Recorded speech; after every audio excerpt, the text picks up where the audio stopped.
Adaptations to the small screen can have big problems. Welcome to MsMojo, and today we're counting down our picks for the top 10 problems with adapting books into TV shows. Before we begin, we publish new content every day, so be sure to subscribe to our channel and ring the bell to get notified about our latest videos.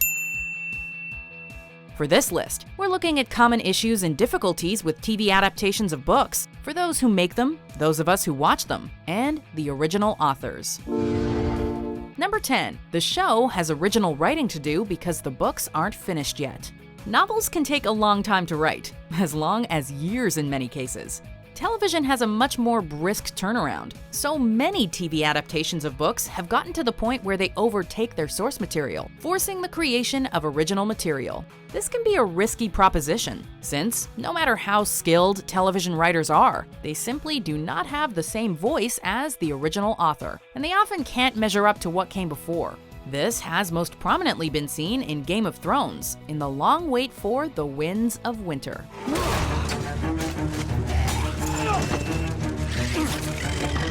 Number 9. It can ruin the things you've imagined. While you could argue that books themselves are always someone else's story, we all have our own internal visions of what the worlds we're reading about are like. How characters, places, and things look, sound, and feel are all up to us. But that's not how the story goes. Yet television creates a singular version of the events of the story, meaning that even if we like the on-screen version, clashes between our own versions and the TV show are somewhat inevitable. Even so, it can be difficult to watch a show with, say, an actor we don't feel fits our version of the character. I'm with you, always. And that sort of leads us to our next entry. Number 8. A poor adaptation can make people dislike the book. Are you there, Vodka?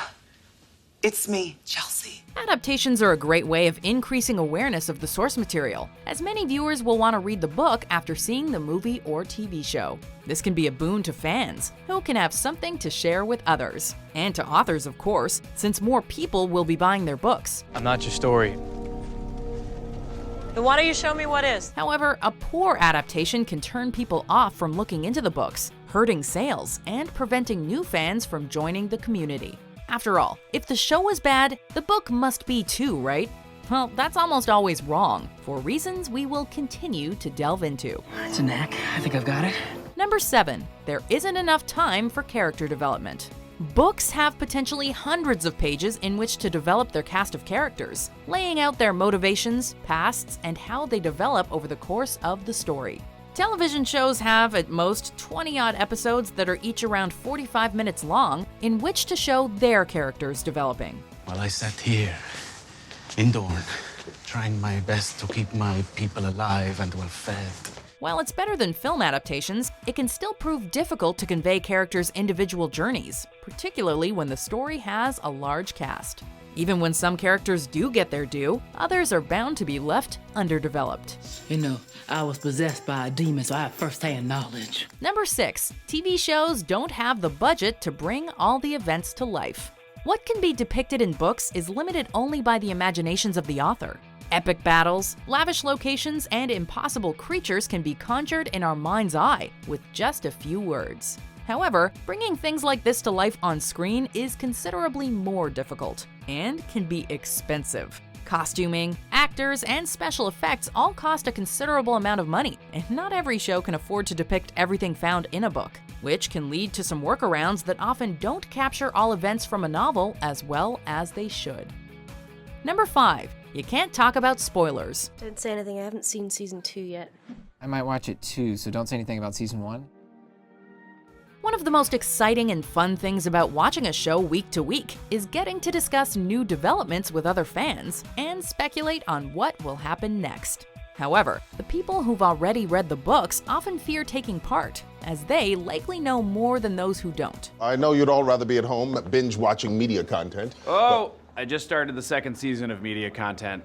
No spoilers. Meanwhile, those who have not read the books are often wary of discussions, out of fear of important spoilers. Though discussion can still take place between those on both sides of this divide, the fact that the show's viewers are often splintered like this can make for difficulties in a fandom. What do you think of the new season of Dexter? Michael C. Hall in the van? Spoiler alert! Don't spoil it. True Blood? Change the So subject. you've seen when Tara turns into Change a the vampire. subject. Okay, what about Downton Abbey? Number 4. Different endings. As we said before, books take a long time to write, and original material sometimes has to be written when original content is unavailable. In the most extreme cases, this can lead to there being 2 different endings to a story, one for each medium. Carrie, you're the one. A story's ending is often its most memorable part, so having multiple endings can be unfortunate if one of them is less than satisfactory. It can also lead to confusion, since those who've experienced both are likely to conflate the 2 in their minds. A different ending can also ruin the original intent of the author. I wish I could say the same, but I don't know what happens next. Number 3. Fans may not like any new additions. I said, get out of my way! Including non-canon information, scenes, or characters can prove controversial with fans of the source material, often leading to them voicing their disappointment. Changes that might upset the fans of the books may seem unavoidable, but they should still be kept to a minimum by showrunners. You might like to keep that to ourselves. Fans of the books are a built-in audience for the show, and alienating them with new additions can instantly prove detrimental. Of course, sometimes original characters can become fan favorites, so it's a risk that can be worth taking for TV creators. You're the one who burned 300 of my warriors alive. You're the one who sent them there to kill us. Number 2. Important elements may be left out. When adapting a book or series for television, it's inevitable that not every single scene, character, or bit of dialogue will be left in the script. Leaving out crucial information, characters, or events, however, can create plot holes and inconsistencies in the story that will leave new fans confused and old ones fuming. Television may be able to include more than film when it comes to book adaptations, but plenty of important scenes are often omitted from small screen stories too, usually for the sake of cutting a book down to a single season. Number 1. What is canon? Does